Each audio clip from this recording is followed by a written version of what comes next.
Hello and welcome to Module 4 of the course, Online Reputation for Career Success. And congratulations on your successful completion of all the modules up to this point. We're halfway through the course, and what we're going to do in this module is to reinforce learning outcome number 2.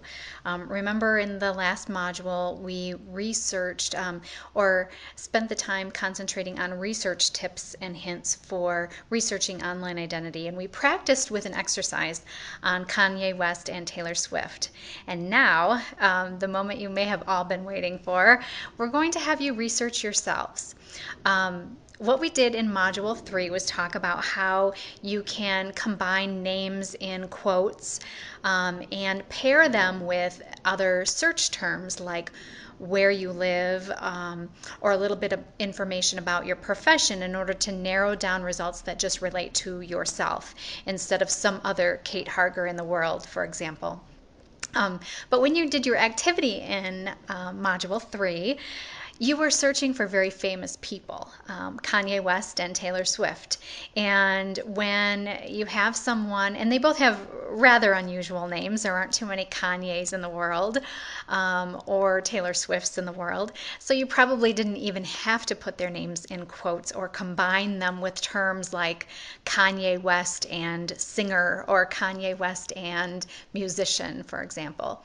But when you research yourself in this activity, I've enhanced the lecture a little bit to include some even more hints for you to practice becoming an expert researcher. So these may be things you already know, in which case that's a great reinforcement for me to say that this is something that you may want to try when it's something that already comes naturally to you. But the thing is, you need to be an expert researcher because you don't know who the level of expertise of the person who may be looking for information about you. So if you're applying for a job or if you currently work for an employer and your boss is an expert internet searcher, you want to have the same advanced search tips in your toolkit as well, because you want to be able to retrieve similar results. So the tips that we give you in this module relate to variations of your name. So that was one last thing I wanted you to consider. For example, in the United States, if your given name is James, it may be common for you to go by Jim. And so instead of James Smith or James Robertson, for example, you may need to search for variations of your name, including Jim Smith or Jim Robertson, or maybe even Jimmy if that's your nickname, and there may be content about you out there as Jimmy Smith.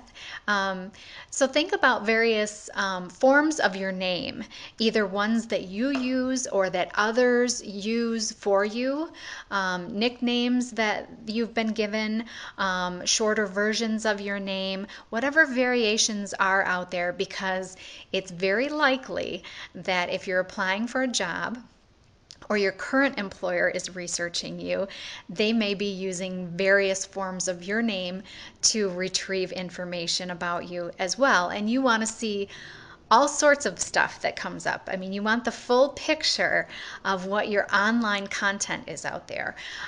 So again, this is just to reinforce learning outcome number 2, which is researching online identity and online reputation.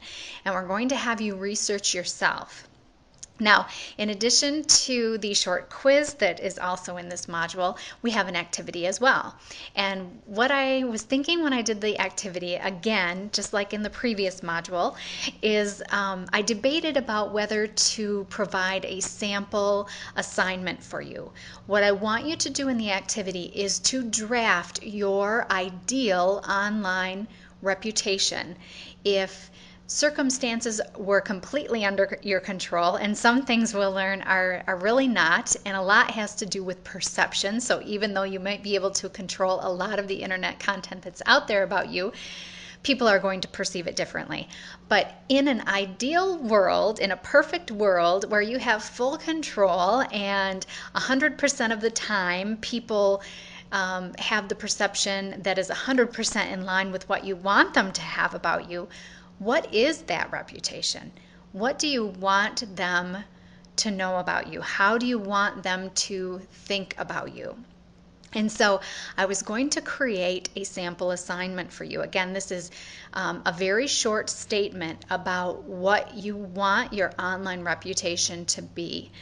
But I thought I don't want to introduce any influence. I'd like you to kind of mull it over for yourself, and I'd like you to compare it to that of your classmates to see how does your ideal online reputation match up with others in the course?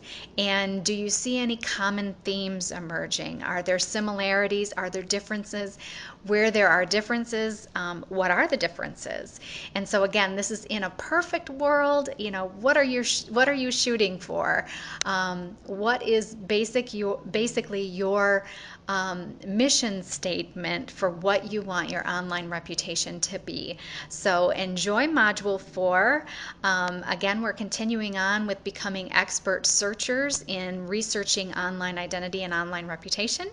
And in the next coming modules of the course, we'll get into the rest of those outcomes that really address evaluating one's online reputation, which is so much fun and so very interesting.